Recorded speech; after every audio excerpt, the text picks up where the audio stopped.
Hi, I'm Dr. Elijah Nicholas, and I want to spend a few moments talking about the life and legacy of Marsha P Johnson. Born in 1945, Marsha P Johnson left home at the age of 18 with $15 in her pocket. Now that's significant because, as you know, in the 1940s, it was a very, very challenging time for African Americans, and even more challenging for individuals who were a part of the LGBTQ-IA+ community that we know it as now. Then it was known as LGBT. Marsha did not identify as transgender as we know it to be today. However, she did consider herself a drag queen as well as a transvestite. Marsha was very significant in the history of African Americans in the United States, in that she was an essential part of the Stonewall riots that took place June 28, 1969. It's said that Marsha was the person who actually lit the first spark or threw the first brick into the window of the bar where the police raid was happening. This was a central time for gay rights.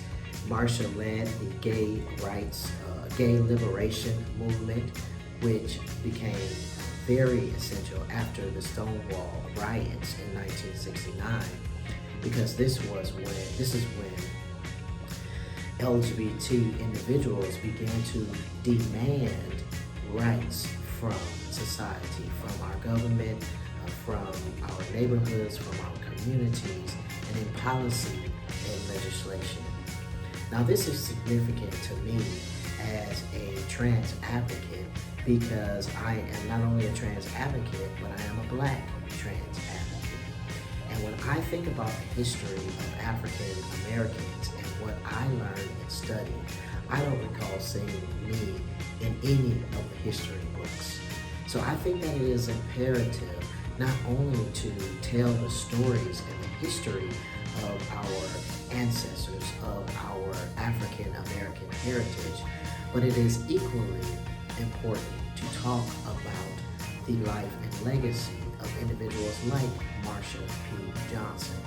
But for Marsha P Johnson, we wouldn't have a lot of the rights that we do now, not only in the LGBTQIA+ community, but in the Black community. I would say that Marsha P Johnson, along with Sylvia Rivera, the other person who was there on the night of the Stonewall riots, are a essential part to the Black Lives Matter movement that we know exists today. And so I think that it is important for myself as a trans advocate to continue to educate and enlighten and learn about the Martha P. Johnsons of the world, the Sylvia Riveras, the James Baldwins, and all of the people that we're studying today. It's important for me to not only learn about these important individuals and figures in our history, but to also teach and enlighten and expand the narrative on such. One way that I do that as a trans advocate is that I'm an author, and I've written a children's book called Madoodle, and it's about the life of a young girl named Madison who is navigating the transition of her Uncle Pete, who used to be her Auntie Mary, and it's based actually on an African American family. So I do things like that. And I want to encourage our youth, specifically our LGBTQIA+ youth, to know that you can be, do, or have anything that your heart desires. I think seeing people like myself on the screen here, people like Marsha P Johnson on the screen in the history books, specifically in African American history books, shows you that you can do anything that you want to do, anything that you put your mind to. Just know that you can do it, and by seeing the reflection of yourself in the mirror as a young African American member of the LGBTQIA+ community, know that you are an essential part of the world. Who would have thought that 50 years later we'd be studying the life and legacy of individuals like Martha P Johnson? Thank you so much. Have a great day.